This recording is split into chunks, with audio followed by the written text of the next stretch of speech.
Navy Warship 121. This is Sepa Navy Station.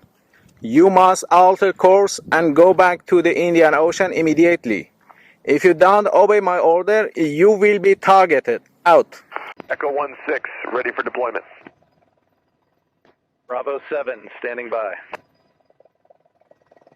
Folks, if you're just waking up, a lot happened overnight. The peace talks with Iran are done. No deal. And President Trump just ordered a full naval blockade of the Strait of Hormuz. That's not a threat, not a maybe. This is effective immediately. This changes everything about this conflict. And I'm going to walk you through exactly what happened, what the Navy is doing right now, and what this means going forward. Because this is the biggest move since this conflict, some people will say war, started 6 weeks ago. Let's break it down. We're not going to let Iran make money on selling oil to people that they like and not people that they don't like or whatever it is. It's going to be all or none, and that's the way it is. And it'll be, you saw what we did with Venezuela. It'll be something very similar to that, but at a higher level. So let's start with the talks, because that's what's triggered all of this. You can see the Strait of Hormuz map here. Yesterday, Saturday, Vice President J.D. Vance led a delegation to Islamabad, Pakistan. Him, Steve Witkoff, Jared Kushner, and I'm sure some other people. They all sat down face to face with Iranian negotiators. Pakistan was mediating. And the big hanging point, the big hang up is this 21-mile stretch of water right here. That's exactly what the big holdup is. Now, one of the other factors in all of this is Iran's ability to continue enriching uranium. They said they want to continue enriching uranium. Now, they have mined this entire area with mines, anti-surface warfare mines, putting them in place to keep these ships out. The one thing that they have done that really shows how much that you don't want them to have a nuclear weapon is they lost track of the mines. They don't know where they are. So this should tell you whether or not you want a country like this to have a nuclear weapon. Now, this was the first direct high-level meeting between the U.S. and Iran in over a decade, and they went at it for 21 hours. It was a marathon session through the night. One of the other factors that Iran wants is reparations for airstrikes that the United States and Israel has dropped in that region. They want to have money to rebuild all of these missile launching facilities and air bases there. And I don't think that's going to happen. Now, Trump said most of the points were actually agreed to, most of it. But the one issue that's really mattered is Iran's nuclear program. That's where it all fell apart. The U.S. wanted a clear, firm commitment. You will not pursue nuclear weapons. You will not keep the tools to quickly build one. J.D. Vance, the vice president, said after the talks, we need that commitment, and we haven't seen it. Iran wouldn't give it. They also wanted to keep control of the Strait of Hormuz. They want to keep charging ships. We're talking $1 million or more per vessel, paid for in Bitcoin or Chinese yuan, just to pass through an international waterway. I want to say that again, an international waterway. Whether or not you knew this, international waters start at 12 miles off the coast. So a vessel could come 13 miles to the United States coast and it still remains in international waters. So that's where this is kind of hung up. One, that 20% of the world's oil flows through every single day through that Strait of Hormuz. 20% of the world's oil. Think about that. That is monumental. That a country that is the largest state sponsor of terror controls 20% of the world's oil. When you think about it like that, Iran is saying we keep our clear nuclear path and we keep charging the world to use the ocean. That's not a negotiation. That's a demand. And when it became clear they weren't going to move, J.D. Vance got up and said, that's it. They've chosen not to accept our terms. and the U.S. delegation left Pakistan. Within hours, Donald Trump went to Truth Social and dropped the hammer, and I've got that here. We have been at it now for 21 hours, and we've had a number of substantive discussions with the Iranians. That's the good news. The bad news is that we have not reached an agreement, and I think that's bad news for Iran much more than it's bad news for the United States of America. So we go back to the United States having not come to an agreement. We've made very clear what our red lines are, what things we're willing to accommodate them on, and what things we're not willing to accommodate them on. And we've made that as clear as we possibly could, and they have chosen not to accept our terms. So this is Donald Trump's Truth Social post. So there you have it. The meeting went well. Most points were agreed to, but the only point that really mattered, nuclear, was not. Effective immediately, the United States Navy, the finest in the world, go Navy, 20 years retired right here, it will begin the process of blockading any and all ships trying to enter or leave the Strait of Hormuz. Not just warships, because Iran is finished with their Navy. Their Navy is no longer intact. Says at some point we will reach an all being allowed to go in, all being allowed to go out. But Iran has not allowed that to happen by merely saying there may be a mine out there somewhere. Literally, they have mines that they don't know where they're at. Says this is world extortion. And I believe Iran is really holding the world ransom. And we don't have any proof of life as to who is doing this within the Iranian government, because we're on like Ayatollah number 6 or 7. I think it's like take a number at the DMV and wait. But it goes on further. I have also instructed our Navy to seek and interdict every vessel in international waters that has paid a toll to Iran. No one who pays an illegal toll will have safe passage on the high seas. This is the Barbary pirates, is what this is, in real time. Says we will also begin destroying the mines the Iranians laid in the straits. Yesterday, they had 2 Aegis cruisers that crossed through the Strait of Hormuz. They went through unimpeded and then turned on their pingers, their Aegis radar, to let the Iranians know we went through, you did nothing about it, and you can't do anything about it. It says here, any Iranian who fires at us or at a peaceful vessel will be blown to hell. Iran knows better than anyone how to end this situation, which has already devastated their country. Their Navy's gone, Air Force is gone, anti-aircraft and radar are useless. Khomeini and most of their leaders are dead, all because of their nuclear ambition. The blockade begins today, is what he went on to say. Now, I'm not sure how many of you served in the United States Navy. Some of you did, some of you didn't. But this is monumental when the commander-in-chief says we're closing the door on Iran's capability to hold the world ransom. And there's a hell of a lot of empty tankers that are now headed to the Gulf of America to buy American and Venezuelan oil. The tariffs are going to go up. If you're sponsoring these people, if you are paying Iran for your oil, there's a tariff that's coming your way at about 50% on all goods and services. So by the president saying the United States Navy will blockade any and all ships trying to enter or leave the Strait of Hormuz, he went further. He ordered the Navy to seek and interdict every vessel in international waters. That is huge, because that's not just the strait itself. If you're a ship floating around the Arabian Sea and you paid Tehran for passage last week, you paid for them to get more munitions, missiles, other weaponry to use to control the Strait of Hormuz. So by doing this, no one who pays an illegal toll will have safe passage on the seas. He also said other countries will be involved. We don't have the full list yet, but the UK has been building a coalition of 35 nations specifically for Hormuz operations. And I'm not sure when Europe catches on that this only benefits them. The groundwork is already there. And then I want you to hear this clearly.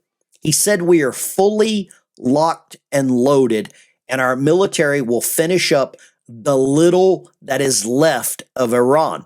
Now, Iran is also starting to trot out some of their own little vessels, small boats. I'm going to show you what their navy has been shrank to.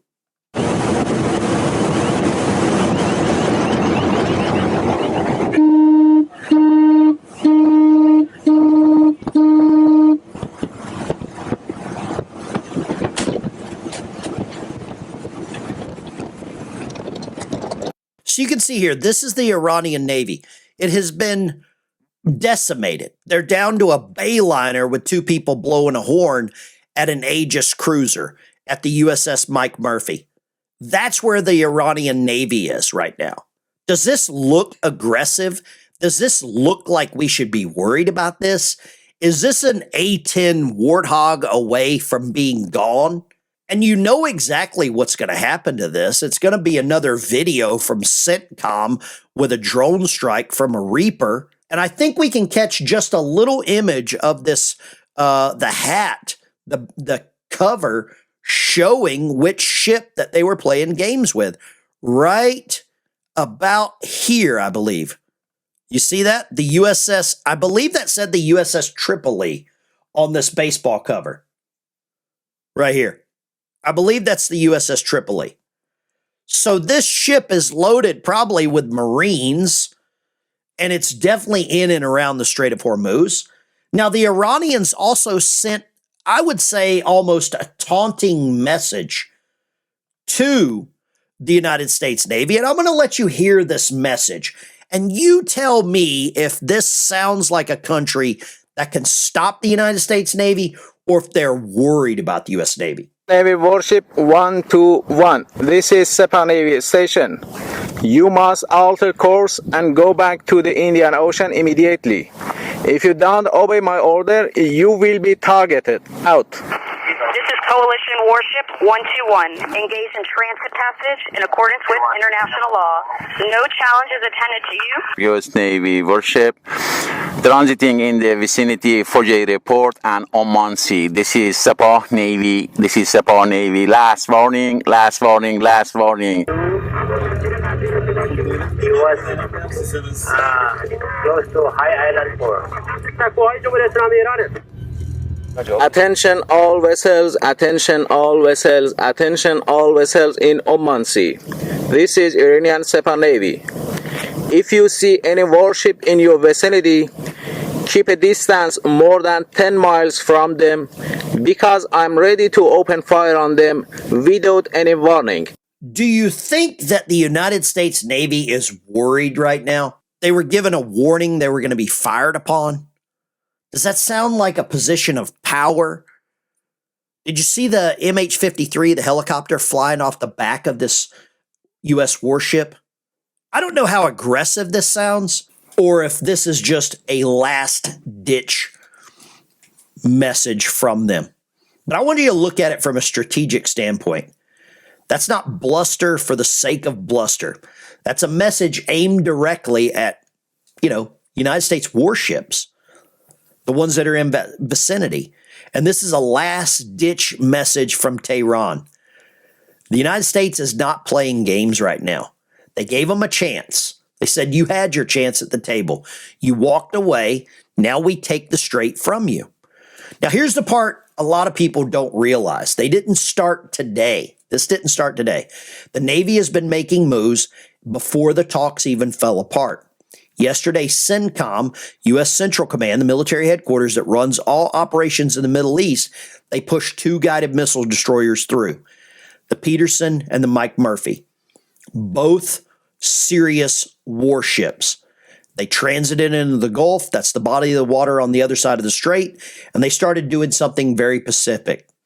They began setting conditions for mine clearance, charting that, probably mapping everything. We probably already know where these mines are.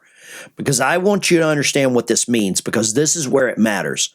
Iran planted sea mines in the strait earlier in the war. U.S. intelligence identified at least a dozen. There are 2 main types. One is moored mine called the Mayhem 3 that uses sensors to detect ships passing above it. The other is the Mayhem 7, which sits on the seabed, and waits for a target to come within range.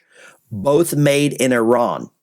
The wild part is reports are indicating they lost track, and they planted them, and they can't fully account for where they all were. I'm assuming it's because one of the facilities that had this information in was blown to smithereens. And this means even if Iran wanted to reopen the strait cleanly right now, they wouldn't be able to.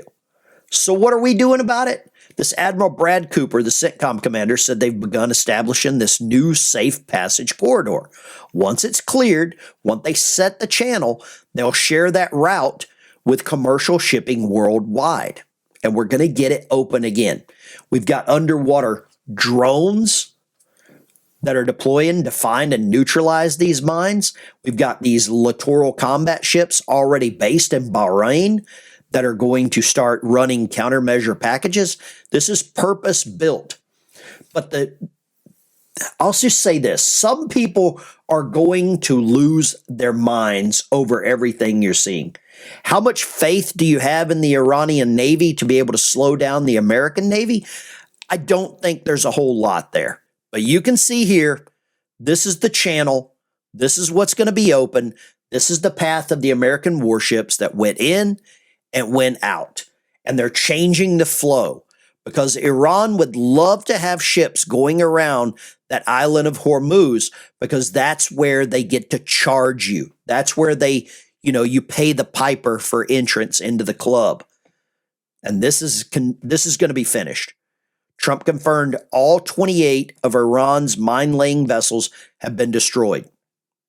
Every single one of them sunk, which means Iran can't plant new mines even if they wanted to. The only danger we really have right now is what's already in the water, and I'm assuming a lot of them are going to be removed within the next 24 hours. Here you can see some satellite imagery of the USS Gerald Ford, another Arleigh Burke-class destroyer. This is the Murphy and I believe the Petersen headed that way. This is from 2 days ago. So you know they're en route, you know they're on station, and you know these United States Navy sailors are ready to take the fight to the Iranian Navy.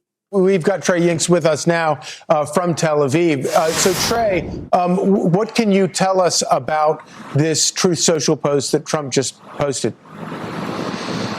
Look, this is a significant announcement by President Trump, and once again, an indication that the United States holds the cards here. The president is the decision maker, even as it relates to the Strait of Hormuz. And we heard just yesterday, as these two Navy destroyers passed through the strait, threats from the Iranians claiming that they would fire on these vessels. And the president is very clear here in his post on Truth Social. This will not be tolerated. Threats or strikes against U.S. forces or vessels in the region will have consequences. And so once again, the president is showing who is in charge, not just at the negotiating table, but on the battlefield. And we talk about the Iranian Navy and what is left of it. There was a systematic campaign by the United States and Israel over the past 40 days when Operation Epic Fury was ongoing that showed the Iranian Navy had no way to defend its own vessels, whether it was the mine-laying vessels or even these larger ships. Most of them are at the bottom of the sea at this point, and that is a result of the heavy U.S. strikes that were ordered by President Trump and executed by U.S. Central Command. And so with this decision to order a blockade of the Strait of Hormuz, the president is once again showing the Iranians if they are unwilling to make concessions at the negotiating table, the president will force them into those concessions on the battlefield. And of course, Iran has some very tough decisions to make. The Middle East, these countries are not very good at laying down and admitting that they're defeated. And we know what kind of backpacks they put on as a latch effort. And right now, the USS George W. Bush may be inbound, which would give us 3 carrier strike groups in CENTCOM's area of operation. 3 carriers. That's over 200 combat aircraft, dozens of destroyers and escort ships, plus submarine assets that I won't get into specifics on. But 20 years on submarines, I can tell you, those boats are a factor that Tehran has to think about every single day because they don't know where they're at. The national security analyst from the Lexington Institute put it simply, it would be very easy for the U.S. Navy to exert complete control over what moves through the strait right now. That is what's happening. The Navy can see all of it, and now they've been told to control all of it. So let's be honest about where Iran is right now, because there's going to be a lot of rhetoric coming out of Tehran. They're going to sound confident. Their deputy parliament speaker is going to come out and, continue with that death to America chant. And they'll say that all wars are won by will and battlefield performance, not social media post. And fair enough. Iran's Navy destroyed, Air Force destroyed, air defenses degraded to the point of being ineffective. That is a fact. Most of their senior military leadership, gone. Their mine-laying ships, gone. Their nuclear enrichment facilities, according to J.D. Vance, destroyed. The one card they have left was the Strait of Hormuz. And now it just got taken away. Not through negotiation, through force. Trump said, you want to hold this waterway hostage? Fine. We'll blockade it ourselves. We'll clear your minds. We'll decide who goes through, and you lose everything. And at the same time, 230 loaded oil tankers are sitting in the Gulf waiting to move, just waiting to get out. 600 vessels are backed up across the region. In the short term, there's going to be some economic pain. Oil prices will probably spike. Markets are going to be jittery.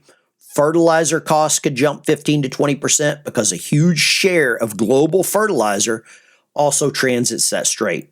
This is going to affect grocery prices, fuel prices. It's going to touch everyday life. But long term, Iran just lost. They played their biggest card, the one card that made them a player on the global stage, and it's being taken from them. Not just militarily, economically, structurally. The world is going to build around them. And we're going to realize, we're going to show the world that Iran did this to themselves. The talks collapse, blockade ordered, mine clearing underway, 3 carrier strike groups converging in the region. I'll stay on this to keep you updated as it develops. Subscribe if you haven't. Hit the bell. Drop your questions in the comments.